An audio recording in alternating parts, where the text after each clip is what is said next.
வெற்றிவேல் முருகனுக்கு அரோகரா. ஏக குரு ஸ்ரீ ஸ்கந்த குருவே நம. வந்தே குரு பரம்பரா. குரு பிரம்மா குரு விஷ்ணு குரு தேவோ மகேஸ்வரः குரு சாட்சாத் பரபிரம்மா தஸ்மை ஸ்ரீ குரவே நமः.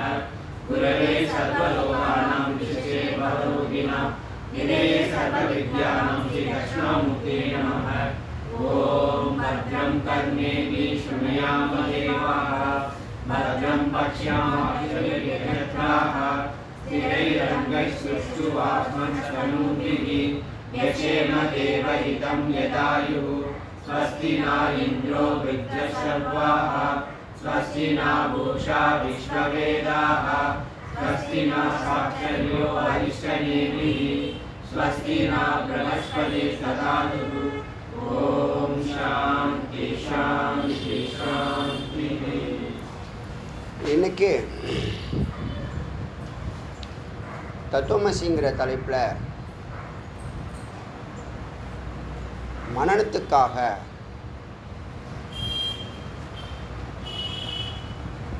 அகண்ட அறிவு, அகண்ட பார்வை, ஆழமான பார்வையாக மாற்றுவதற்காக இறைவனை பற்றிய அறிவு, இறைவனை பற்றிய அனுபவமாக மாறுவதற்காக சிரவணத்துக்காக 2500 ஆடியோவை கேட்டவர்களுக்காக சிரவண மனன நிதித்தியாசனம், அறிவு, அனுபவம், அனுபூதிங்கிற 3 நிலையில் ஒரு சாமானியனை, ஒரு இல்லறத்தான முமோட்சை இருந்தால் போதும், நான் அவரோடு இணையணும், அவரை தரிசிக்கணும். பல சிந்தனைகள் உண்டு. இது கூட ஒருத்தர் பக்தியில் இருந்தால் மட்டும் ஞானம், பக்தியில் இருந்தால் மட்டும் முக்தி கிடைக்காதா? அப்போ திருநாவுக்கரசுக்கு புக்தி கிடையாதா?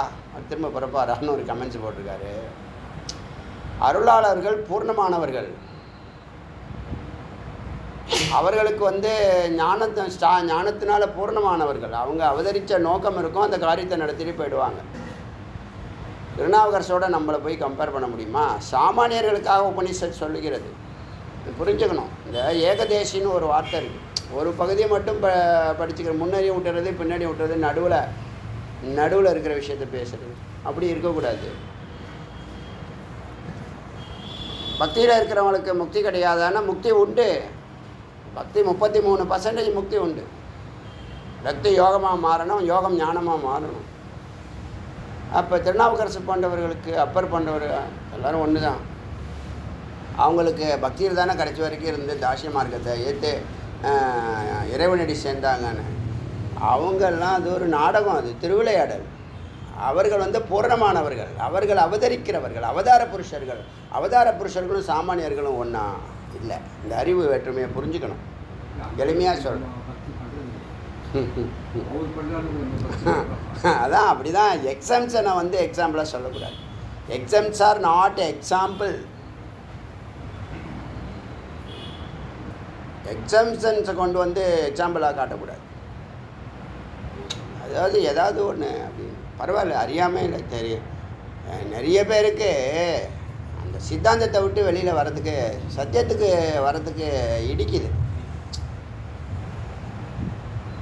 மெய்ப்பொருளாக கொள்கையான மெய்ப்பொருள் தான் ஏற்றுக்கணும். எங்கள் பிள்ளை தவறு செய்யாதுன்னு நீங்கள் நம்பலாம், அது பிலீஃப், கொள்கை. தவறு செய்யுதுன்னு 10 பேர் சொல்கிறாங்க, அதெல்லாம் கிடையாது. எங்கள் பிள்ளை தவறு செய்யவே செய்யாது. நீ எப்படி சொல்வ? நீ எப்படி செய்வ? நீயும் அவரும் ஒன்றா. நீ உன் ஜாதகமாக அவங்க ஜாதகம், குழந்தை ஜாதகம் ஒன்றா. அதனால் சித்தாந்தத்தை பிடிச்சிக்கிட்டு அதுலேருந்து வெளியில் வர மாட்டேன்னா அது அவங்கவுங்க விருப்பம். மெய்ப்பொருள் காண்பது அறிவு தான் வள்ளுவர். அதுதான் அர்த்த தரிசனம். அதனால் ஒரு பாட்டு அது மாதிரி சங்கரர்கிட்ட எவ்வளோ பேர் மோதிருப்பாங்க, யோசிச்சு பாருங்கள். 72 மதங்க இப்போ பிரதானமாக ஒரு 10க்குள்ளே தான் இருக்கும். ஹிந்து, இஸ்லாத்து, கிறிஸ்டியானிட்டி, ஜைனம், சிங்கு, இந்த மாதிரி ஒரு 10க்குள்ளே எண்ணிடலாம். அந்த காலத்தில் அப்படி இல்லை. இந்துக்கள்லே 72 பேர் இருந்திருக்காங்க. 72 கொள்கையில் பயணம் செஞ்சுருக்காங்க. இந்த நாடு என்ன ஆகிறது? அப்போது எது மேலானதுன்னு காட்ட வேண்டிய, சரியானது மேலானது, அவ்வளோதான் பாயிண்ட். எது சரியானதா வா உட்காந்து பேசுவோன்னு உட்காந்து பேசி பேசி பேசி தன்னுடைய 32 வயசு சர்வஜ பீடம் ஏறுற வரைக்கும் பேசியிருக்கார். எதையுமே மறுக்கலை. பக்தியையும் யோகத்தையும் ஞானத்தையும் மூணுத்தையுமே மறுக்கலை. அதனால் பக்தி எந்த கடவுளை வணங்குறாங்களோ பக்தன், அந்த பக்தனுக்கு அந்த இறைவன் இறுதியில் உபதேசம் பண்ணும், நிச்சயமாக பண்ணும். அதுக்கு நோக்கம் இருக்குல்ல. எல்லார் ஜாதகமும் ஒன்றா இருக்கணுங்கிறது இல்லையே, எல்லோரும் ஒரே மாதிரி தான் இருக்கணுங்கிறது இல்லையே.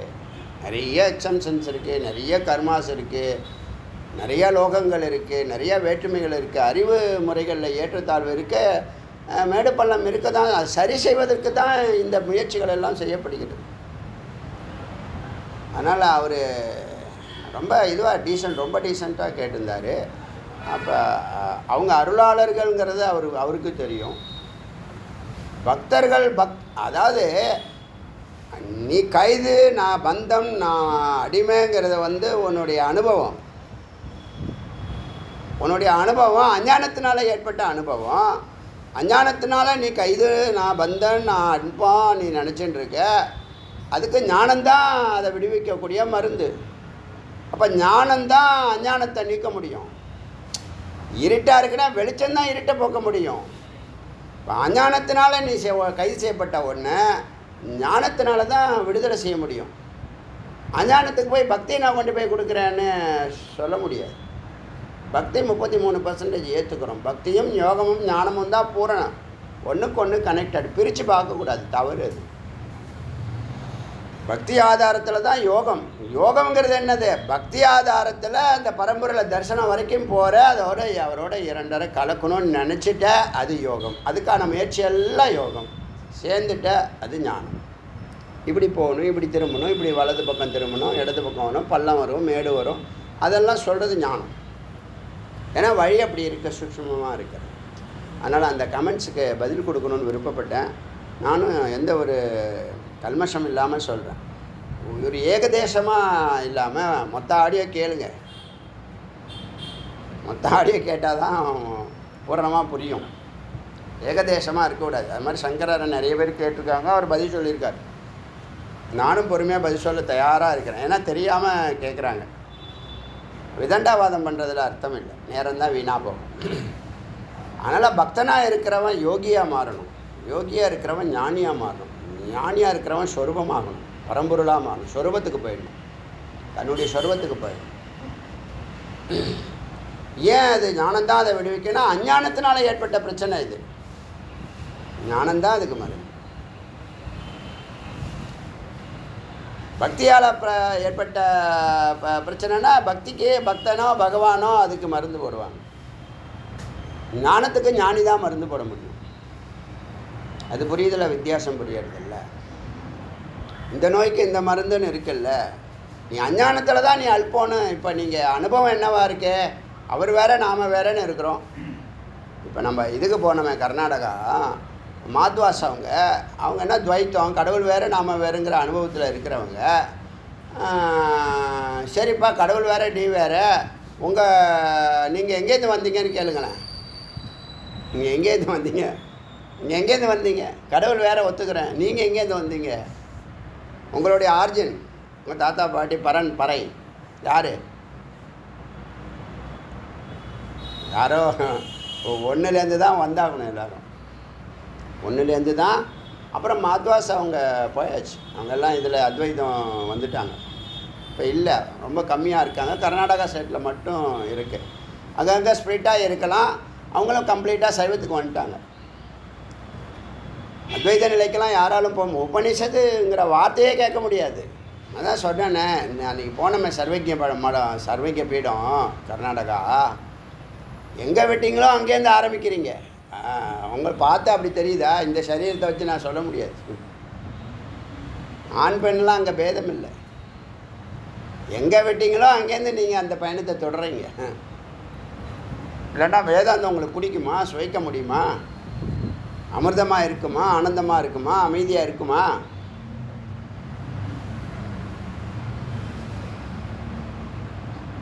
சர்வங்க பீடம் ஒவ்வொரு ஸ்டேட்டுக்கும் ஒன்று ஒன்று இருக்கணும். நம்மளுடைய எதிர்கால சிந்தனைகளில் திட்டங்களில் அது வரும். ஏன்னா அது அவசியம். சரியானது எதுங்கிறது தெரியணும். மேலானதுங்கிறது அது யார் வேணாலும் முடிவு பண்ணணும். சரியானது எதுன்னு ஒன்று தெரியணும்ல. மெய்ப்பொருள் காண்பது அறிவு தான் இங்கே ஐயன் திருவள்ளுவருடைய வாக்கு தான் இறுதியானது. மெய்ப்பொருளுக்கு ஆராய்ச்சி பண்ணு, விசாரம் பண்ணுவோம், உட்காந்து விசாரம் பண்ணுவோம். நான் ஒரு 1000 உதாரணம் கொடுக்குறேன், நீ ஒரு 1000 உதாரணம் கொடு. இந்த உதாரணங்களில் எது சரியானது ஏற்றுக்குவோம். அப்படி தான் பண்ணியிருக்காரு யார்? சங்கரர் அப்படி தான் பண்ணியிருக்கார். போட்டோம். இதெல்லாம் இந்த சந்தேகங்களுக்கான பதில் போட்டோம். இப்போது இந்த பிராண உபாசனை நீங்கள் பண்ணணும்னு சொல்லியிருக்கேன். நீங்கள் பாருங்கள், நீங்களாக படிக்கிறதோ அங்கே கேட்டேன் இங்கே கேட்டேன், அந்த குருக்கிட்ட போனேன் இந்த குருக்கிட்ட போனேன் எங்கெங்கேயோ அலைஞ்சேங்கிறதெல்லாம் விட்டுடுங்க. இங்கே மனநத்தில் பேசுகிறது எல்லாமே உறுதி செய்கிறது, இறுதி செய்கிறது. அதில் சந்தேகமே வேண்டாம். ஏன்னா உங்கள் சந்தேகத்துக்கெல்லாம் அந்த 2500 ஆடியோலேயே விளக்கம் கொடுக்கப்பட்டிருக்கு. அதெல்லாம் கேட்டிங்கன்னா இங்கே சந்தேகம் வராது. வந்தாலும் சந்தேகத்தை சொல்லிக் கொடுக்க தயாராக இருக்கிறோம். இதில் தெளிவான ஒரு பயணம் பயணிக்கணுங்கிறதுக்காகத்தான் உறுதி செய்கிறேன், இறுதி செய்கிறேன்னு. இப்போ ஒரு ஒரு கேஸில் ஒரு 10 பேருக்கு ஆயுள் தண்டனை ஒரு ஹைகோர்ட் கொடுத்துருக்காங்க. அதை அதில் விடுதலை செஞ்சுட்டாங்க. ஒரு ஒரு ஒரு மரணத்தை ஒரு கொலை கேஸு அது. அதில் 10 பேர் இன்வால்வ் ஆகிருக்காங்க. அதை இது கொடுத்துட்டாங்க, ஆயுள் தண்டனை கொடுத்துட்டாங்க. கீழ்கோர்ட்டு கொடுத்துருக்கு, ஹைகோர்ட்டு இல்லை வேண்டாம்னு ரத்து செஞ்சுருக்கு. அந்த பாதிக்கப்பட்டவங்க சுப்ரீம் கோர்ட்டு போயிடும். சுப்ரீம் கோர்ட்டு 10 பேருக்கும் ஆயுள் தண்டனை உண்டு அப்படின்னு வெரிடிக்ட், அது இறுதி செய்யப்பட்டது, உறுதி செய்யப்பட்டது. அதுக்கு மேலே நீ எங்கேயும் போக முடியாது. நீ இந்த பாவ புண்ணியம்லாம் நீங்கள் அந்த நேரத்தில் எல்லாம் நீங்கள் பார்க்கக்கூடாது. பாவ புண்ணியம் பார்த்தீங்கன்னா முடிஞ்சு போச்சு. சத்தியம்தான் பேசணும். கொள்கை பாவ புண்ணியங்கிறது கொள்கை, தர்மம். அது தர்மம் இல்லை, சத்தியம் மேலானது. சத்தியமேவ ஜெயித்தே, சத்தியம்தான் ஜெயிக்கும். இது வித்தியாசம் புரியுதா உங்களுக்கு? கீழ்கோர்ட்டில் குற்றவாளின்னு சொல்லிட்டாங்க, ஹைகோர்ட்டில் இல்லைன்னு விடுதலை பண்ணுறாங்க. சுப்ரீம் கோர்ட்டில் கீழ்கோர்ட்டு ரத்து செஞ்சது, ஹைகோர்ட்டு தவறு அப்படின்னு இன்றைக்கி நியூஸில் கேட்டுட்டு தான் வரேங்க. ஒரு உதாரணத்துக்காக சொல்கிறேன். அங்கே பாவ புண்ணியம், நல்லவங்க கெட்டவங்க அந்த கதையெல்லாம் கிடையாது. தவறு தண்டனை, தெரிஞ்சோ தெரியாமலோ தவறு தண்டனை, அது போட்டோம். அப்போ உறுதி செய்கிறது, அதுக்கு மேலே எங்கே போவ நீ? உறுதி செய்கிறேன் இறுதி செய்கிறேன்னு சொன்னால் அதுக்கு மேலே நீங்கள் போக முடியாது. அப்படி தான் உபநிஷத்து வச்சுருக்கு. நீங்கள் ஆராய்ச்சி பண்ணணும். நீங்கள் நம்ப வேண்டாம். இப்படி வச்சுக்கோ, இப்படி எடுத்துக்கோ, நீ ஏற்றுக்கோ, இப்படி இஃப்ங்கிற வேர்டே கிடையாதுங்க. இஃப் x = 2, 5x = what அப்படிங்கிறதெல்லாம் இங்கே கிடையாது. எல்லாமே இதுதான் இதுதான் இதுதான் இதுதான் அப்படின்னு ரத்தன சுருக்கமாக சொல்கிறது உபனிஷத்து. அது அத்வைதத்தை நிர்குணமாக வெளிப்படுத்துது. அத்வைதத்தை நிர்குணமாக வெளிப்படுத்துது. இப்போ நீங்கள் சாதாரணமாக நீங்கள் பிராண உபாசனானா உங்களுக்கெல்லாம் தெரியாமல் இருந்திருக்கலாம். அக்னி உபாசனா உங்களாம் தெரியாமல் இருந்திருக்கலாம். நிறையா இதில் வேதத்தில் ஆயிரக்கணக்கான உபாசனா இருக்குது பரம்பொருளில் நம்ம தியானிக்கிறதுக்கு. நாம் வலியுறுத்துற ரொம்ப கம்மி தான். 2 உபாசனா தான் சொல்லியிருக்கேன். ஒன்று அக்னி உபாசனா, விளக்கேற்றுங்கன்ட்டு. அதில் நீங்கள் ஒரு வேலையும் இல்லை உங்களுக்கு.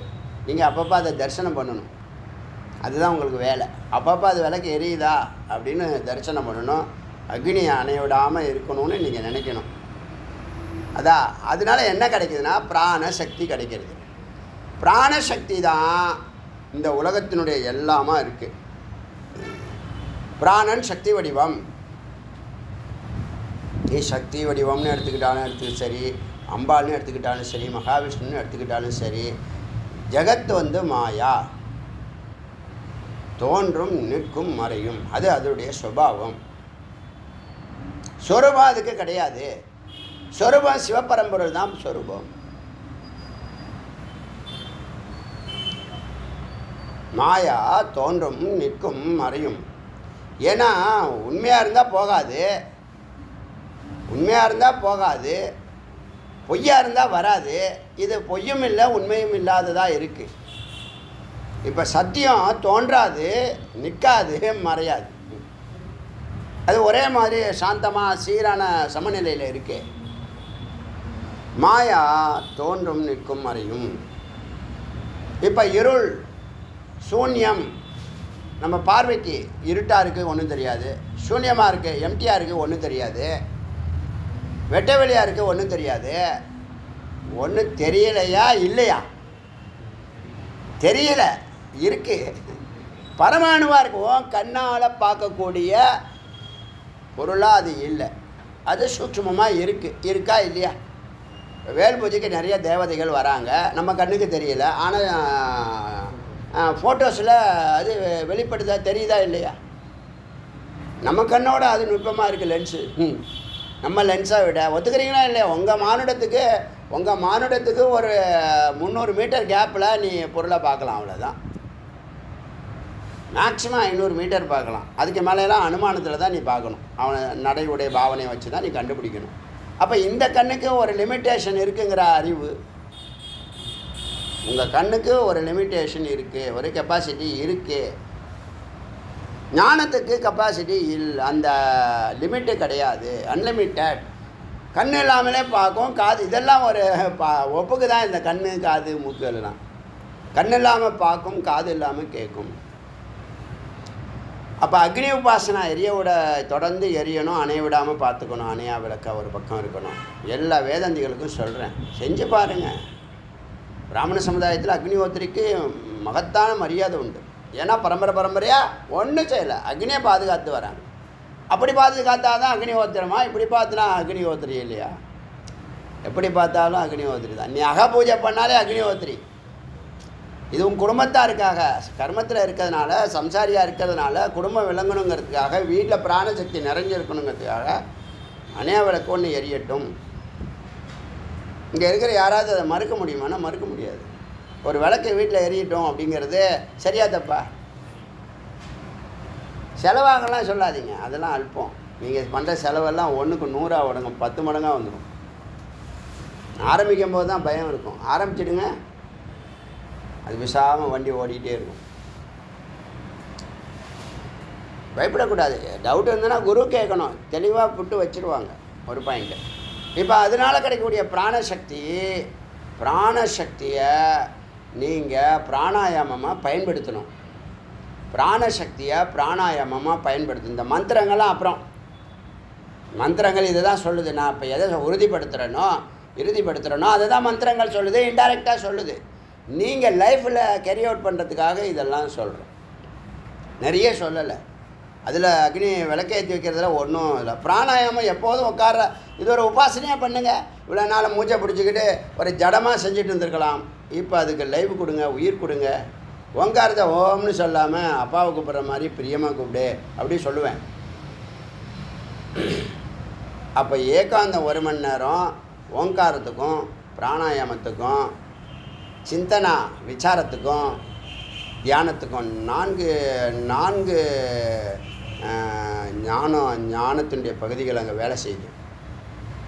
ஏகாந்தம் 1ல் இது 4 இருக்குது. எப்படி சித்தம் புத்தி அகங்காரம் சித்து 4 அதுக்குள்ளே இருக்கோ, ஒரு கண்டெய்னராக இருக்கோ, அதுபோல தான் இந்த பிரம்மஸ்வரூபத்துக்கு போகக்கூடிய பயணத்தில் 4 என்ஜின்களாக ஓங்காரம், பிராணாயாமம், விசாரம், தியானம். இப்போ இந்த பிராணாயாமம் என்ன பண்ணுதுன்னா, மொத்த உறுப்புகள் 96 தத்துவங்கள் சுருக்கமாக சொல்கிறேன். 2-3 நாளாக டீட்டெயிலாக சொல்லிட்டு இருக்கேன், இன்றைக்கி சுருக்கமாக சொல்கிறேன். 96 தத்துவங்களையும் சீரான சமநிலையில் அது செயல்படுத்துது. பிராணாயாமம் 1 உங்களுக்குள்ளே உங்கள் உயிர் மேலே ஏற்றி வைக்கப்பட்ட 96 தத்துவங்களையும் சீராக செயல்படுத்துது. உள்ள ராஜ உறுப்புகள் சொல்லக்கூடிய கிட்னி, கல்லீரல், மண்ணீரல், ஹிருதயம், நுரையீரல், மூளை வரைக்கும், நாடி நரம்புகள், வேறு என்ன இருக்கு, 7 தாதுக்கள், வேறு என்ன இருக்குது? ஒன்றும் இல்லை. அத்தனையும் சீரான நிலையில் வச்சு செய்து பாருங்கள். நாளாக நாளாக நாளாக நாளாக தான் அதனுடைய வீரியம் விஸ்வரூபம் எடுக்கும்.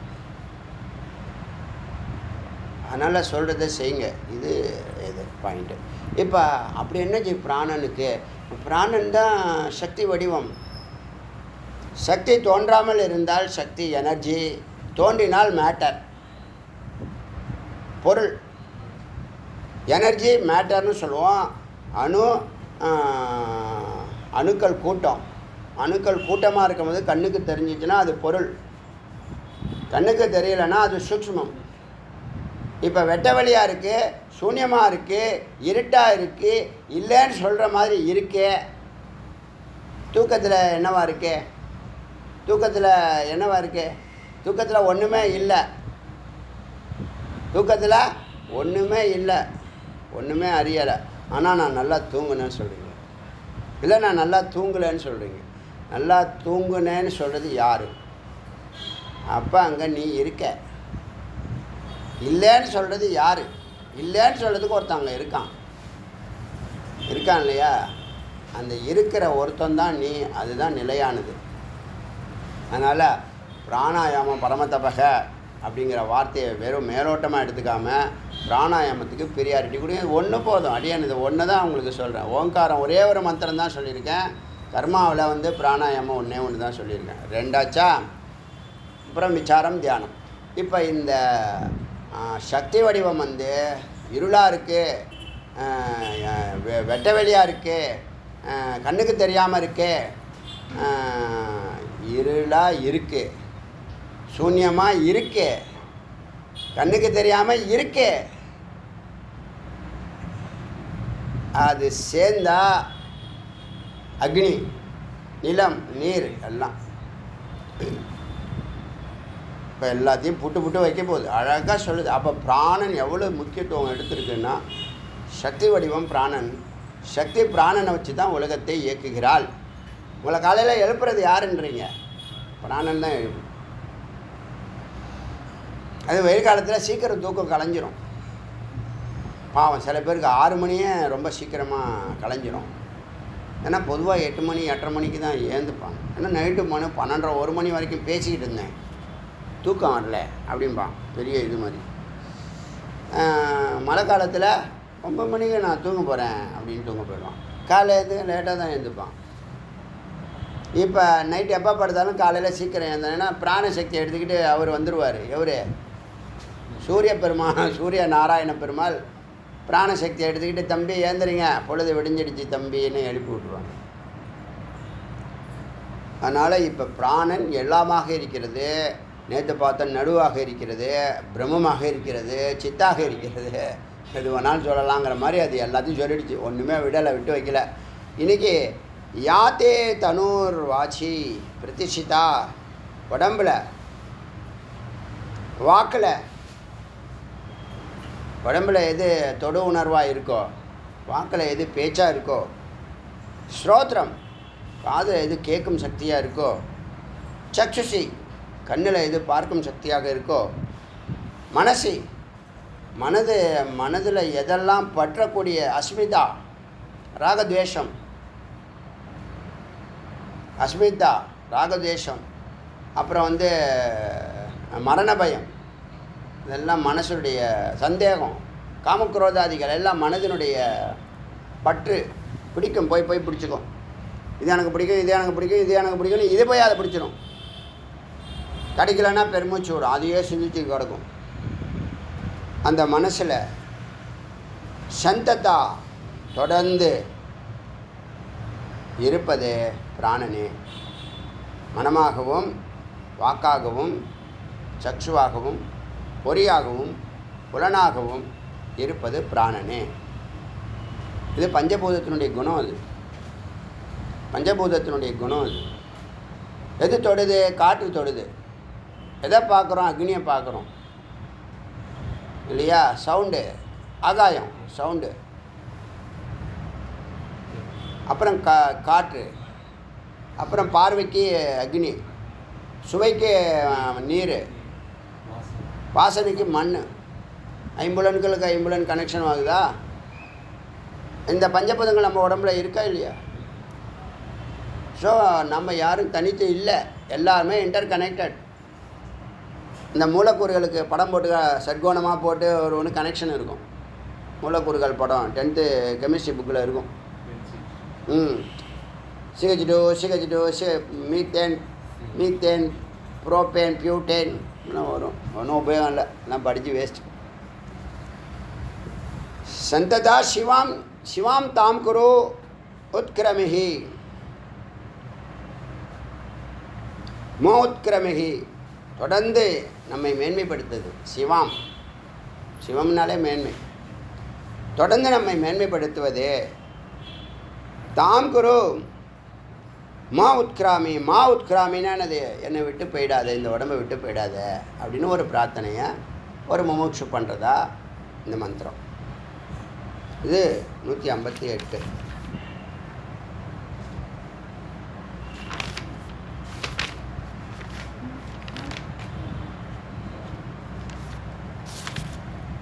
அச்சா, இப்போது பிராணஸ்ய இதம் வசே சர்வம், இது எழுதிங்க மகா வாக்கியம்.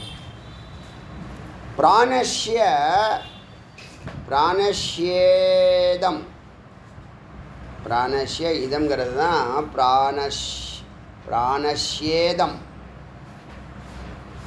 பிராணஸ்யேதம் இதுதான். ஒரே ஒரு கோர்ஸ், ஒரு 6 மாத கோர்ஸ் ஹிந்தி கிளாஸ் போனீங்கன்னா இதெல்லாம் ரொம்ப எளிமையாக புரியும். ஹிந்தி கிளாஸ் ப்ரொனன்சியேஷன் கொடுத்தா, ப்ரொனன்சியேஷன் தான் அர்த்தம் கொடுக்கும், இல்லைன்னா அர்த்தம் அனர்த்தமாக மாறிடும். நான் சொல்லுவேன், நீங்கள் அதை கேட்பீங்க, நான் எழுதுறது வேறு எழுதுவீங்க. புஷ்பத்தை புஷ்பம்னு எழுதுவீங்க, அப்போ என்ன பண்ணுறது? ராஜாவா ராசான்னு எழுதுவீங்க, அப்போ என்ன பண்ணுறது? பிராணஸ்யல ஏ பிராணஸ்யேதம், பிராணஸ்ய இதம்ங்கிறத சேர்த்துட்டாங்க. பிராணஸ்யேதம் வசே சர்வம், உலகத்தில் உள்ள எல்லா பொருட்களும் பிராணனால் வசப்பட்டிருக்கிறது, பிராணனால் ஈர்க்கப்பட்டிருக்கிறது, பிராணனுடைய தொடர்பில் இருக்கிறது. அப்போ பிராணன் தான் நெட்வொர்க்கு. அந்த அலைக்கற்றைன்னு எதுக்கு தான் சொல்கிறானுங்களோ? காற்று அலையில் போகுமோ?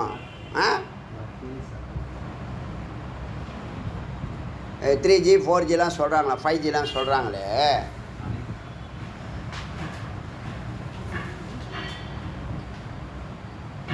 பிராணஸ்யேதம் வசே சர்வம்,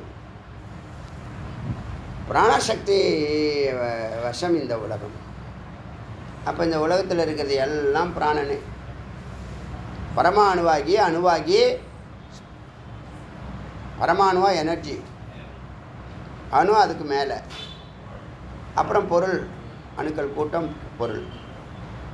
அப்போ இங்கே இருக்கிறது எல்லாம் நேற்று பார்த்தோம் தொடர்பில் இருக்குது, எல்லாம் பிராண நடுவில் இருக்குது, எல்லாம் அதனுடைய ஆரம் மாதிரி தொடர்பில் இருக்குது. அந்த வெட்டவெளியினுடைய எண்டு வரைக்கும் போகும்னு சொல்லிடுச்சு. விஷ்ணுன்னு பேர், பிராணனுக்கு விஷ்ணுன்னு பேர். அப்படி தான் அந்த பேரெலாம் வருது, எல்லாம் இங்கேருந்து எடுக்கப்பட்டது தான். பிராணஸ்யேதம் வசே சர்வம்,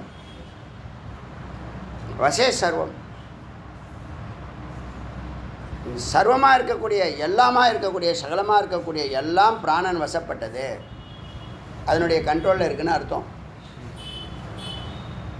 பிராணஸ்யேதம் வசே சர்வம், இதான் மகா வாக்கியம். அம்பர் பிரஷ்னோபனிஷத்தில் 2வது சாப்டரில் 13வது மந்திரம்.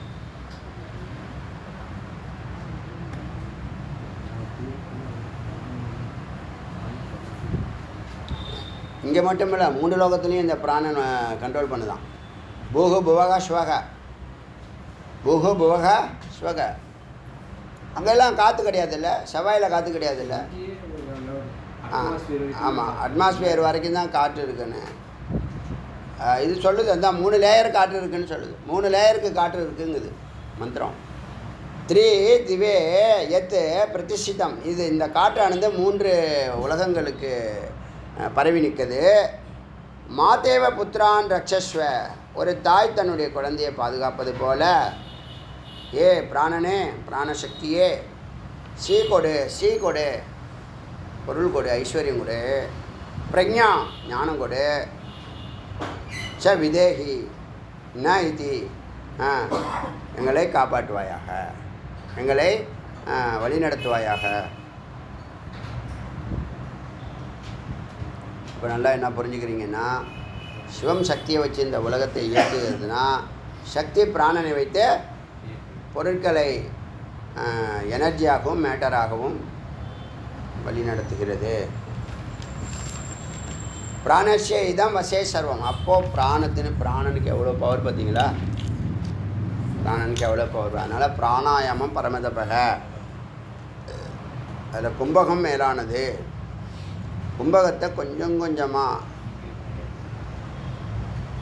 அதனுடைய கும்பக தாரணம் பண்ணக்கூடிய தருணத்தை கொஞ்சம் கொஞ்சமாக மிலோடியாக அதிகரிக்கணும். மேன்மையானது வேகமாக பண்ணவே கூடாது.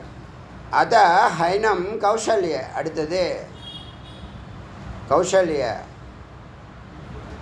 மூணாவது கேள்வி கௌசல்ய. ஆறு ரிஷிகள் இல்லையா? கபந்தி, பிருகுபுத்திர, இப்போ கௌசல்யம். கீழேருந்து வருது, ரிவர்ஸில் வருது. கேள்வி கேட்குறாரு அவர். ஆஸ்வாலாயன் பப்ரச்ச பகவான் குதயேஷ பிராணோ ஜாயதே. இந்த பிராணன் எங்கேருந்து உற்பத்தி ஆகுது, எங்கேருந்து வருது? இது நல்ல கேள்வி. ஒரு கேள்வி தானே, நீங்கள் கேளுங்க, உங்கள் விருப்பப்பட்ட கேள்விலாம் கேளுங்கன்ட்டார். அதுக்கு இந்த இவன் ஒரே ஆள் 6 கேள்வி கேட்குறான். குதயேஷ பிராணோ ஜாயத்தே, எங்கேருந்து இந்த பிராணன் பிறக்கிறது? கதம் ஆயாத்மா அஸ்மசரி, இந்த உடம்புக்குள்ளே எப்படி வருது? ஆத்மானம் பிரவிபஜய கதம் பிரதிஷ்டது, தன்னை அது எப்படி பிரிச்சுக்குது? தன்னை 10 பிரிச்சுக்குதுல்ல, அதை கேட்குறாரு. கேன உத்கிரமத்தை, எப்போ அது எப்படி வெளியில் போகுது? கதம் பாகிய அபிதத்தே, வெளிப்பொருட்களோடு அது எப்படி தொடர்பில் இருக்குது? கதம் அத்தியாத்ம இது, எப்படி உள்பொருளோட உள்ளத்தோட தொடர்பில் இருக்குது? எத்தனை கேள்வி? 6 கேள்வி. ஆச்சா? எல்லா கேள்வியுமே அருமையான கேள்வி.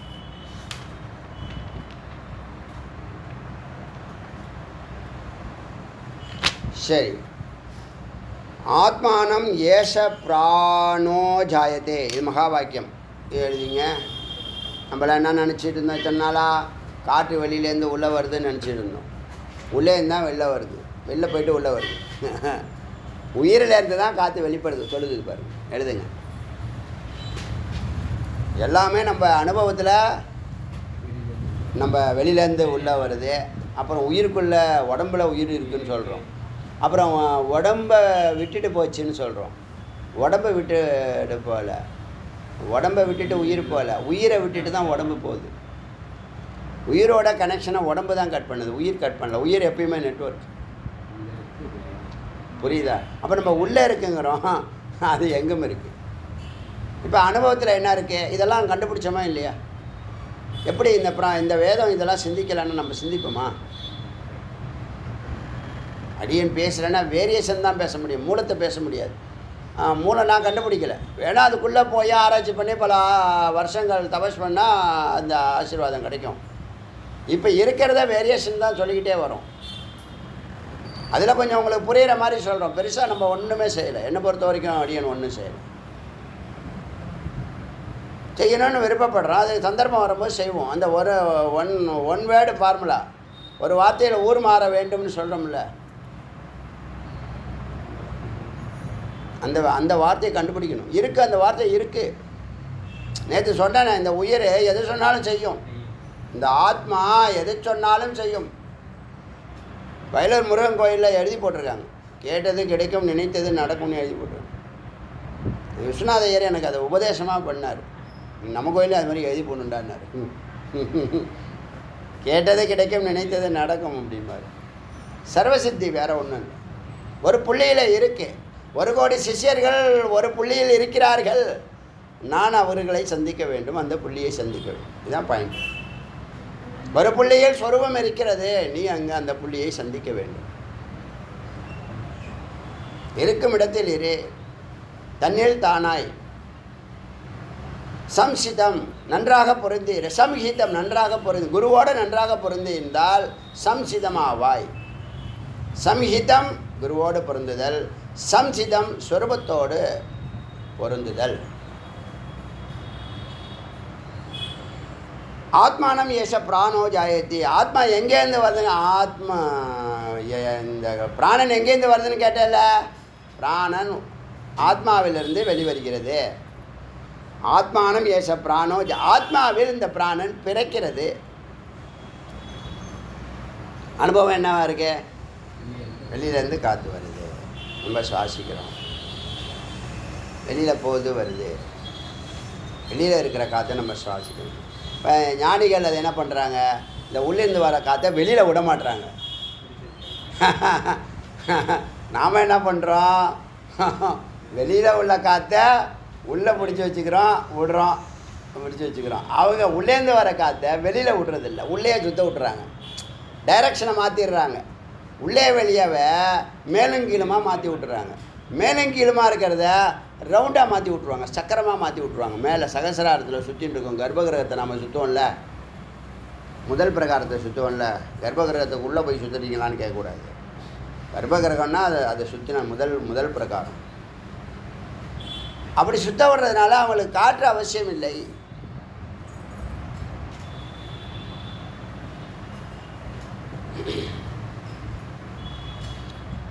ஆத்மானம் ஏஷ பிராணோ ஜாயத்தே. மகா வாக்கியம் இதை எழுதிங்க. பிரஷ்ன உபநிஷத்து 3வது சாப்டர்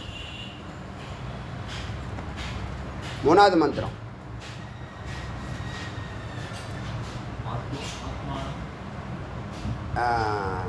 ஆத்மான ஆத்மான் ஆத்மான் ஆத்மான் ஏஷ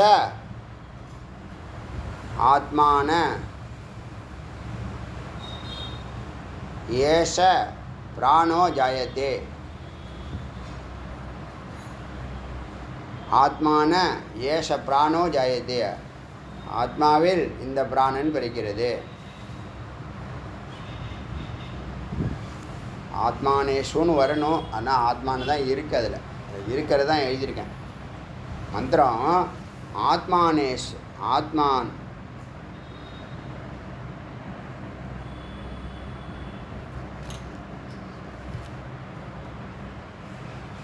சரி, இதை பிரித்து எழுதியிருக்கேன். ஆத்மானேஷு பிராண ஜாயத்தே கரெக்டாக வருது. ஆத்மான ஏஷு பிராணே பிராணோ ஜாயத்தே. ஆத்மான ஏஷ பிராணோ ஜாயத்தே. நாளைக்கு கன்ஃபார்ம் பண்ணிக்கிறேன் அதை. பிரஷ்ன உபநிஷத்து 3வது சாப்டர் 3வது மந்திரம். ஆத்மான ஏஷ பிராணோ ஜாயத்தே. ஆத்மாவில் இந்த பிராணன் பிறக்கிறது.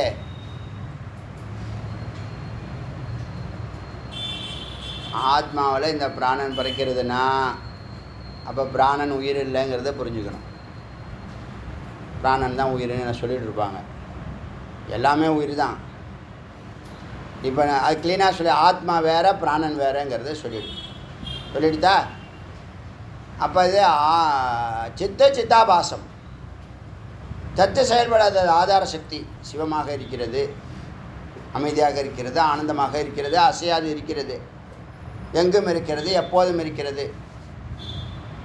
அது ஆதாரம். அதை பற்றியே நம்ம பேச வேண்டாம், அதுக்கு ஒரு வேலையும் கிடையாது. அது ஏரியா லேண்டு கொடுத்துருக்கு, அவ்வளோதான். இப்போ ஆத்மாங்கிறது உணர்வு தான் ஆத்மான்னு சொல்கிறோம். உணர்வு தான் உயிர், உயிர் தான் அறிவே, உணர்வே அதுதான் இருக்குன்னு சொன்னேன். அழியாதது, உணர்வு அழியாதது. நீங்கள் எந்த ஐடியாவும் அழிவே அழியாது. அந்த ஐடியாவால் கட்டமைக்கப்பட்ட ஒரு பொருளோ வண்டியோ வாகனமோ எதுவோ என்ன பண்ணும், அது தோன்றும் நிற்கும் அறியும். அறிவு உணர்வாக சூக்ஷ்மமாக அழியாமல் இருக்கிறது, எப்போதும் இருக்கிறது, எங்கும் இருக்கிறது.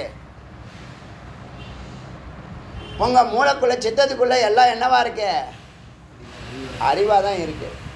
இப்போ நீங்கள் ஒரு மாதுளம்பழம் சொன்ன எந்த பொருள் எடுத்துங்க, ஒரு யானையை பார்க்குறீங்க, யானையா உள்ளே போகுது, யானைன்னு சொன்னோடனே யானையா வருது, அங்கே யானையினுடைய பிம்பம் தான் வரும். ஏன்னா யானையினுடைய பதிவு அறிவில் உணர்வாக ஒரு புள்ளியாக கண்ணுக்கு தெரியாத புள்ளியாக இந்த உலகத்தில் நீங்கள் எதெல்லாம் பார்க்குறீங்களோ அதெல்லாம் உங்களுக்குள்ளேருந்து தான் வெளில வருது. இப்போ உங்கள் லோகம்னு ஒன்று இருக்கா இல்லையா? அவன் ஒரு தனி லோகத்தில் வாழ்கிறாயா அப்படின்னு சொல்கிறோமா இல்லையா? சரி, நடக்கலை, கற்பனையாவது பண்ணிட்டு இருக்கோம் அப்படின்னு நான் சொல்லுவேன். இந்த சிஷ்யர்கள் சொல்லிகிட்டு சொன்னது உண்டு. நமக்குன்னு ஒரு காலம் வரும், ரொம்ப நாளாக சொல்லிகிட்டு இருக்கேன். அந்த உபநிஷத்தை பிரச்சாரத்தில், முக்தி கொடுப்பதில், இந்த ஞான பூமியாக மாற்றக்கூடிய அந்த முயற்சியில் ஒரு பெரிய ஹீரோயிசம் காட்டணும் அப்படின்னு சொல்லுவேன். நான் அடிக்கடி சொல்லுவேன். எனக்கு பிடிக்கும்.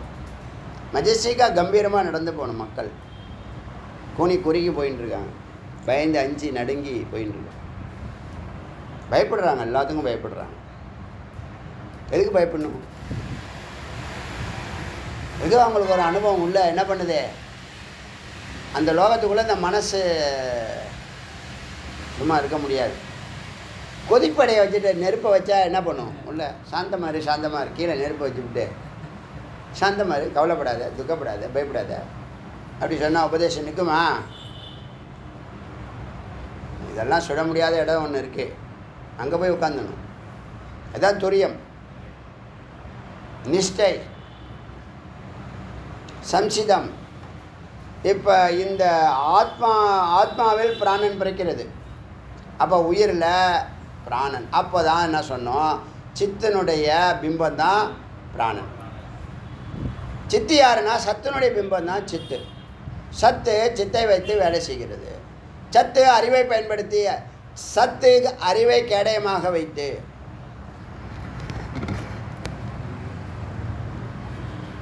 இல்லையா? சத்து சித்தை கேடயமாக வைத்து செயல்படுகிறது. அறிவை பயன்படுத்தி, முக்கியமான பாயிண்ட்டு. சத்து அறிவுங்கிற கருவியை வைத்து வேலை செய்கிறது. போதுமா? தோல்வி இருக்குமா? ஒருத்தவன் அறிவை வச்சு வேலை செய்கிறான்னா தோல்வி இருக்குமா? இருக்கவே இருக்காது. இப்போ உயர்ந்தவங்களாம் எப்படி உயர்ந்தாங்க? அறிவு எப்போ ஏற்படும்? விழிப்பு நிலையில் ஏற்படும். விழித்து கொண்டார் பிழைத்து கொண்டார்.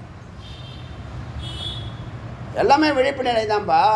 இன்றைக்கி ஒருத்தவங்க சிஎம்மாக வராங்கன்னா ஒரு 20 ஆண்டுகளுக்கு முன்னாடியே ஒரு விழிப்பு நிலை அவங்களுக்குள்ளே ஏற்பட்டுருக்கு. எதிர்காலத்தில் இவ்வளோ வருஷம் நம்ம இந்த ஒர்க்கை பண்ணணும், அதுக்கப்புறம் இவ்வளோ நாள் இப்போ 10 to 5 ஆஃபீஸர்ஸ் மாதிரி வந்து உட்காந்து காலையிலேருந்து உட்காந்து ஆச்சரியமாக இருக்குது. மக்கள் மத்தியில் ஒரு பெரிய வரவேற்பு. அப்போ 20 வருஷத்துக்கு முன்னாடியே இந்த பிளான் விழிப்பு நிலை. அது விழிப்பு நிலையில் தொடர்ந்தால் அதுதான் தபம். தபத்தில் தான் அறிவு பிறக்கிறது. தபத்தில் தான் உன்னுடைய பேச்சு செயல் எல்லாம் சீரான நேர்கோட்டில் வருகிறது. சமநிலையில் பயணிக்க வேண்டும்.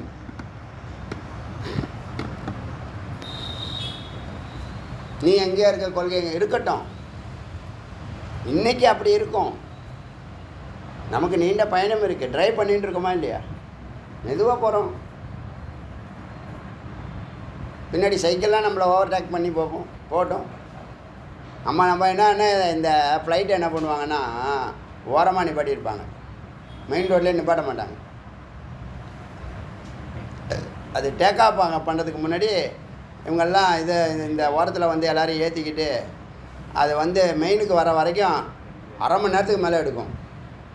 இப்படி மெதுவாக திருப்பி இப்படி வந்து அப்படி வந்து இப்படி வந்து அப்படி வந்து அந்த கட் ரோடுக்கு வந்து மெயின் ரோடுக்கு வந்து நின்று மெதுவாக ஸ்டார்ட் ஆகி அப்படி தான் மேலே.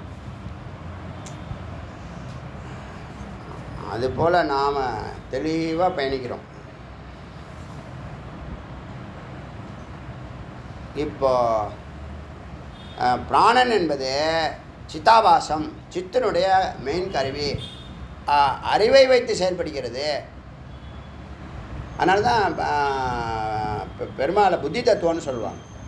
அவர்களுடைய வழித்தோன்றர்கள் பெருமாள் பக்தர்கள்லாம் எப்படி இருப்பாங்க? நல்ல அறிவு களஞ்சியமாக இருக்காங்களா இல்லையா? யாராவது எங்கேயாவது குற்ற பின்னணி இருக்குது, குடிச்சிட்டு குப்புற கிடக்கிறாங்க, இப்படி ஏதாவது இருக்கா? இருக்காது. ஒன்று தான் வணங்குவாங்க. நம்மள மாதிரி இது சரியில்லைன்னு அங்கே போகலாம், அது சரின்னு அங்கே போகலாம், அது சரின்னு அங்கே போகலாம். இவர் சரிப்பட்டு வரமாட்டார், நம்ம கேட்கறத கொடுக்கவே மாட்டேங்கிறாரு. அங்கே போகலாம், அங்கே போகலாம், அங்கே போகலாம். அங்கே ஒன்று இருக்குது, அங்கே ஒரு சிவப்பு கயிறு கட்டினீங்கன்னா சரியாக போயிடும். அதுக்கப்புறம் இங்கே ஒரு பச்சை கயிறு கட்டினீங்கன்னா சரியாக போயிடும். இங்கே ஒரு கருப்பு கயிறு, இங்கே ஒரு வெள்ளை கயிறு, எல்லா கயிறையும் கட்டி பார்த்தா கொடிக்காய போட்ட மாதிரி இருக்குது கையில். இது வரைக்கும் பெண்கள் வளையல் போட்டிருக்க மாதிரி கட்டியிருக்கான். என்ன அவன் நம்பிக்கை? அவன் நம்பிக்கை பக்தன் அப்படியே இருப்பான். ஏன்னா அவனுக்கு தெரியாது. அது என்ன, அதாவது எதை சாப்பிட்டா எத்தை தின்னா பித்தம் தெரியுங்கிற மாதிரி ஏதோ ஒன்று அவனுக்கு தவறு இல்லை. அவனுடைய நம்பிக்கை சரியாக தப்பாங்கிறது அப்புறம். அதனால் அறிவை கேடயமாக, அறிவை கருவியாக பயன்படுத்தினால் நீங்கள் வெற்றி கொள்வீர்கள். அறிவு எப்போ பிறக்கும்? தபஸில் பிறக்கும். தபஸ் எப்போ? விழிப்பு நிலை வந்தால் தான் தபஸ் பண்ணுவேன், இல்லைன்னா தபஸே பண்ண மாட்டேன். நீங்கள் வாழ்க்கையில் ஒரு உன்னத நிலைக்கு போகணும்னு நினைப்போமா? நினைக்க மாட்டோமா? எப்போ நினச்சோம்? அது 10th படிக்கிறப்ப நினச்சோம். ப்ளஸ் டூ படிக்கும்போது பாதி நினச்சோம். அப்புறம் நம்ம கேட்டது கிடைக்கல, நினச்சது நடக்கலை. அப்புறமா நம்மளுக்கு ஒரு கொள்கையும் இல்லை, குறிக்கோளும் இல்லை. ஏதோ ஒன்று கிடைச்சத வத்தலோ தொத்தலோ, கிடைச்சதோ கிடைக்கலையோ, ஏதோ ஒன்று அப்படின்னு இருக்கமா இல்லையா? என்ன காரணம்? தபஸே கிடையாது. தபஸே கிடையாது. வாழ்நாள் கூட தபஸுங்கிற வார்த்தைக்கே ஏதோ ஒன்று போட்டியா, போடு. இதுதான் இருக்கா, சரி போடு, அதையாவது போடு. இப்படி தானே போகுது. ஆனால் விழிப்பு நிலையில் இருக்கிற அந்த பசி அணையவே அணையாது, அந்த அக்னி அணையவே அணையாது. அந்த அக்னி அவன் ரொம்ப சிரமப்பட்டு காப்பாற்றிக்கிட்டே வருவான். அப்புறமா அந்த கையை வச்சு காப்பாற்றுறதெல்லாம் அது அவனை காப்பாற்றும், விஸ்வரூபம் எடுக்கும். அதனால் கொள்கை குறிக்கோள்லாம் ஒன்றுக்கும் விடக்கூடாது, ஜெயிக்கிற வரைக்கும் விடக்கூடாது. அதுக்கு விழிப்பு நிலை முக்கியம். விழிப்பு நிலையிலே ஒரு பெரிய அனுகிரகம் அது. எதாக இருந்தாலும் நீ தபஸ் பண்ணாமல் அடைய முடியாது. தபஸ் பண்ணனா ஞானம் பிறக்கும். ஞானம் வந்தால் செயல் ஈஸி. ஞானத்தில் தான் எல்லாம் இருக்குது. என்னுடைய பார்வையில் ஞானத்தில் தான் 90% இருக்குது. செயல்படுத்துறது 10% தான். அறிவு தெளிவாக இருந்ததுன்னா செயல் எளிமையாகிடும். இப்போ அறிவு 10% இருக்குது, செயல் 90% இருக்குது. கடினமாக செஞ்சேன், கஷ்டப்பட்டு செஞ்சேன், ரத்த வியர்வை செஞ்சேன், அதெல்லாம் அவசியமே இல்லை. அதனால் அறிவை கேடயமாக இந்த சக்தியானவள் செயல்படுத்துகிறாள். புத்தி தத்துவம். ஏச புருஷே சாய். இது புருஷனுடைய சாயா. புருஷன்னா சிவம்னா, சாயாடா சக்தி. ஆணுன்னா பெண்ணு, சித்துனா சித்தாபாசம், ஒரிஜினல் நிஜம் நிழல்.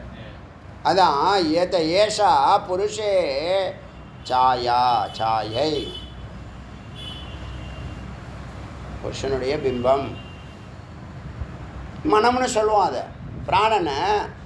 அதான் இப்போ அன்னமயம், பிராணமயம், மனோமயம். பிராணனும் மனமும் ஒன்று.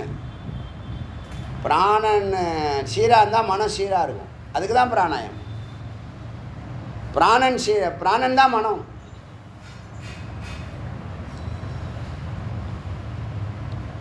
ஏஷ புருஷ சாயா தஸ்மின் ஏத்தத் ஆததம் மனு கிருத்தேன்னு ஆயாத்தே. உங்களுடைய மனதை இயக்குவதற்காக மனம் 10 புலன்களை இயக்கும். 10 புலன்கள் 10 பொறிகளை இயக்கும். அப்போ பொறிகளை இயக்கிறதுக்கு, புலன்களை இயக்கிறதுக்கு, மனதை இயக்கிறதுக்காக பிராணன் சித்திலிருந்து வெளிவருகிறது. எப்படி நம்ம மனம் இயங்குது பாருங்கள். ஆனால் பிராணாயாமம் பண்ணினீங்கன்னா மனம் சீரான மனமாக இருக்கும். விகாரம் அடையாது. அப்பப்போ சைக்கோ மாதிரி அப்பப்போ கோச்சிக்கும், அப்பப்போ சண்டை போடும். ஒரு மாதத்துக்கு ஒரு முறை விஷத்தை கக்கும். அது வீட்டில் இருக்கும். அது வீட்டோடைய அமைதியை கெடுத்துடும். அது சிம்டம்ஸை ஒரு 20 நாளுக்கெல்லாம் அப்படியே காமிக்கும். மெதுவாக அப்படியே கொஞ்சம் கொஞ்சமாக கொண்டு வரும். ஒரு நாள் விஷத்தை கக்கும், ஒரு மாதத்துக்கு ஒரு வாட்டி விஷம் கக்கிறது. என்ன ப்ராப்ளம்னா சீரான மனநிலை இல்லை, சைக்கோ. உங்களுக்கே தெரியும். எக்ஸாம்பிளாக சொல்ல மாட்டேன், சொல்லிட்டு வெளியில் நடமாட முடியாது. யாரோ சீரான மனநிலையில் விகாரம் அடையும், அப்பப்போ விகாரம். பொதுவாக சந்திரனுக்கும் நமக்கும் கனெக்ஷன் உண்டு. சந்திரன் இருக்குல்ல, சயின்ஸ் அதை ஒத்துக்குது. சந்திரனும் நம்ம மனசும் 15 நாள் வளரும், 15 நாள் டிப்ரெஷன் ஆகும். இந்த வளர்றது எப்போ 1ஆம் தேதியிலேருந்து 15ஆம் தேதி சம்பளம் வாங்கினதுலேருந்து வளரும், அப்புறமா குறையும். பௌர்ணமி அன்னைக்கு பூர்ணமான மனசு இருக்கும். அமாவாசை அன்னைக்கு மனமே இருக்காது, லயமாயிடும். கையில் பைசா ஏறுங்க, அமைதியாக இருக்கும், சாந்த ஸ்வரூபியாக இருக்கும். பௌர்ணமிக்கு தியானம் பண்ணால் உத்தமம். அமிர்த சுரக்கும், ஈஸியாக மேலே ஏறும். சித்த சகசிராரம் ஈஸியாக ஏறும். இவர் சொன்னார், சர்வங்க பீடத்தில் உட்காந்து தியானம் பண்ண ஒரே நிமிஷத்தில் எனக்கு கைகூடியது, மஞ்சள் குங்குமம் வாசனை வந்தது அப்படி சொல்கிறார்ல. தானாக இடம் லொக்கேஷன் அப்படி. ஜபம் பண்ணுறதும் தபம் பண்ணுறதும் லொக்கேஷன் இப்போ வீரியம் இருக்குது. ஒரு நிலையை தொட்டால் எங்கே வேணாலும் உட்காந்து பண்ணலாம், ஒரு நிலையை தொடுற வரைக்கும் அங்கே போய் உட்காந்து பண்ண வேண்டியது. சங்கரர் அதுக்கு தான் அங்கே போயிருக்கார். சங்கரர் அதிகமாக கர்நாடகா சுற்றிருக்கார். இங்கே ரொம்ப கம்மியாக ஒரே ஒரு இடம் தான் சொல்கிறாங்க, காஞ்சிபுரம் ஒண்டி தான் சொல்கிறாங்க தமிழ்நாட்டிலேயே. என்ன பண்ணுறது, தண்ணி பிரச்சனையாக இருக்கும் போல. கர்நாடகா பார்த்தா எல்லா கோயிலும் சங்கரர் உற்பத்தி பண்ண கோயிலாக இருக்கும். எங்கே பார்த்தாலும் சாமி முகப்பில் சாமியோடைய விக்கிரகம் தானே சொத வேலை பண்ணி வச்சுருப்பாங்க. எல்லா கோவிலும் முன்னாடி சங்கரர் வடிவந்தான் சொத வேலையாக பண்ணியிருக்காங்க. ஆச்சரியமாக இருக்கா இல்லையா? குரு விசேஷம்.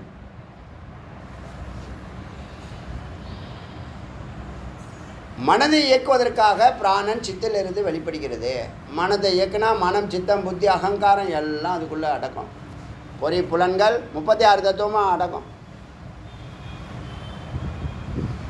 அஸ்வின் சரீரம், அதனால இந்த சரீரத்துக்குள்ளே அது சித்திலேருந்து வெளிப்படுகிறது. இது புரிஞ்சிச்சா? எவ்வளோ தெளிவாக, ரொம்ப அற்புதமான மந்திரம் இது. பாயு உபஸ்தே அப்பானம். பாயு உபஸ்தே, பாயுனா எருவாய், மலம் நிற்கும். உபஸ்தேனா கருவாய், கரு கொடுப்பது. இந்த வேலையை அப்பானன் செய்கிறது. அப்பானனுடைய இருப்பிடம் அதான், எருவாய் கருவாய் இருக்கிற இடத்துல தான் அப்பானன் இருக்கும். கீழ்காற்று அப்பானன், கீழ்காற்று பிராணன் மேல்காற்று, நடுவில் சமானன், எங்கே வியாபிச்சிருக்கிறது வியானன். ஒன்று மேலே ஏறும் உதானன், சகசிராரம் ஏறும் உதானன். நம்ம ஒரு 5 சொல்லியிருக்கோம். பிரதானம் 5, கவனமாக 5 இருக்கு. கிரிகரன், நாகன், தேவதத்தன்லாம் வரும்.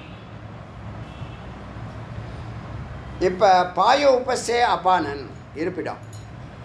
சக்ஷு, ஸ்ரோத்ரம், முகம், நாசிகாபியாம் பிராணக. பிராணன் தலையில் இருக்கக்கூடிய ஞானேந்திரங்கள் எல்லாத்துக்கும் வழிநடத்துறது பிராணன். அப்பானன் கீழே, பிராணன் மேலே. மத்தியே தூ சமானக, நடுவில் சமானன். ஏஷ ஏத்தது உதத்தம் அன்னம். அன்னம் சமம் நயதி. இதுதான் அன்னத்தை ரத்தமாக ஹிருதயத்துக்கு அனுப்புறது. ஹிருதயம் மொத்த பாடிக்கும் சென்டர் பாயிண்டாக இருந்து பம்ப் செட்டு, என்னது பம்பிங் சென்டர் அது பண்ணுது. தஸ்மாத் ஏதாக சப்தார்ச்சிஷோ பவந்தி. இது 7 இந்திரியங்களுக்கும் பிராணன். 7 இந்திரியங்கள். 7 இந்திரியம் என்னது? பஞ்சேந்திரியம் எல்லாத்தையும். இந்த 2 தொலை, 2 காது, 2 கண், ஆராய்ச்சா வாயு ஒன்று, நாக்கு. இதுதான் 7 இந்திரியங்களையும் சரியாக வேலை செய்கிறது. இப்போ நீங்கள் பிராணனுடைய பிராணாயாமத்துடைய விசேஷம் புரியாமல் இருந்ததுனால இவ்வளோ நாள் பிராணாயாமம் பண்ணாமல் இருந்தீங்க. அப்புறம் உடம்பை பற்றி உங்களுக்கு கவலையே இல்லை. உடம்பு ஒன்று முக்கியம், அதை கவனிக்கணுங்கிறது யாருக்கும் கவலை இல்லை. பிராணாயாமம் நீங்கள் தொடர்ந்து செஞ்சால் நீங்கள் கவலையே பட வேண்டாம்.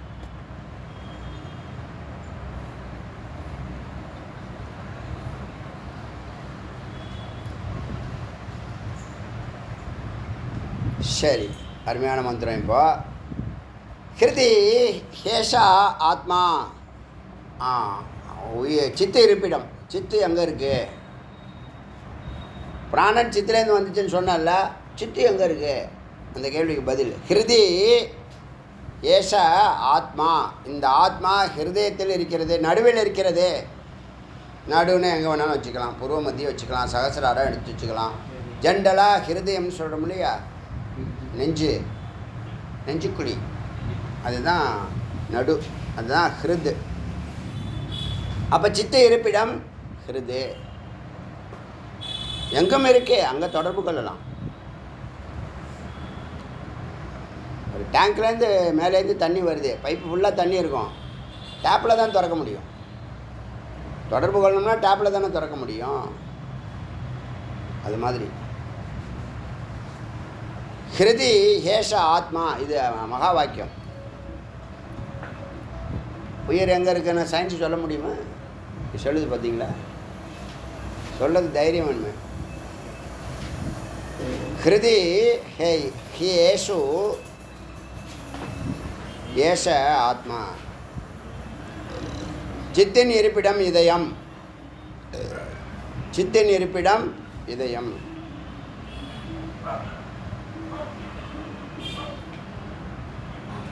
இதுதான் நீங்கள் இன்றைக்கி அந்த டைட்டில் போடுறதுக்கு பயன்படுத்துங்க.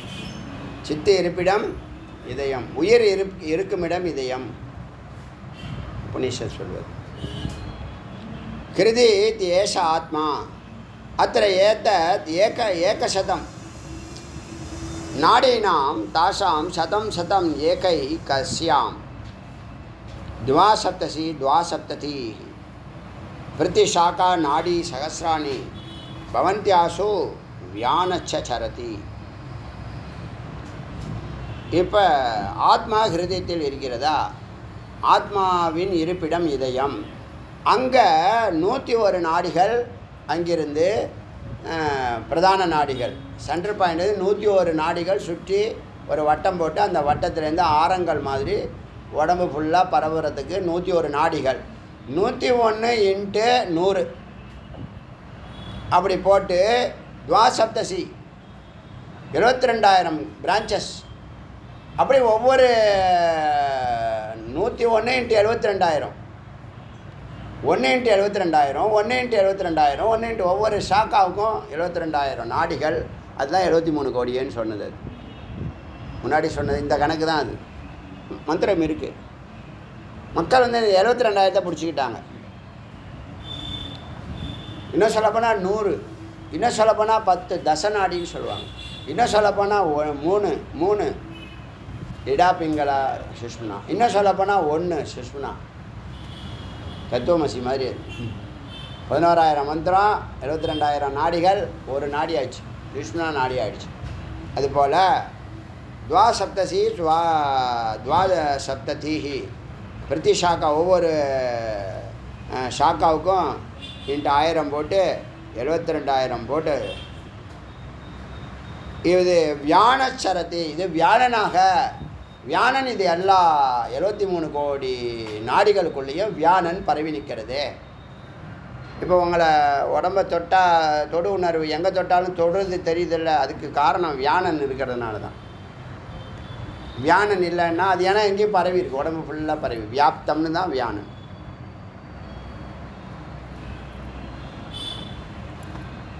ஸோ ஆத்மாவின் இது எழுதிட்டிங்களா? ஹிருதி ஹேஷோ ஆத்மா. பிரஷ்ன உபனிஷத்து 3வது சாப்டரு 6வது மந்திரம்.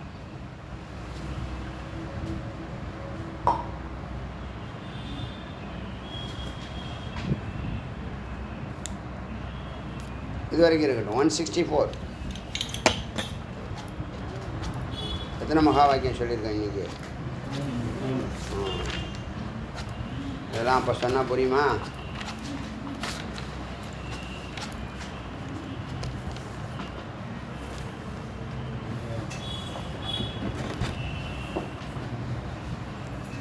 டைட்டில் வந்து இதயம், உயிரின் இருப்பிடம் இதயம். அருணாச்சல சிவ, அருணாச்சல சிவ, அருணாச்சல சிவ, அருணாச்சல शिव अरुणाचल शिव अरुणाचल शिव अरुणाचल अरुणाचल शिव अरुणाचल शिव अरुणाचल शिव अरुणाचल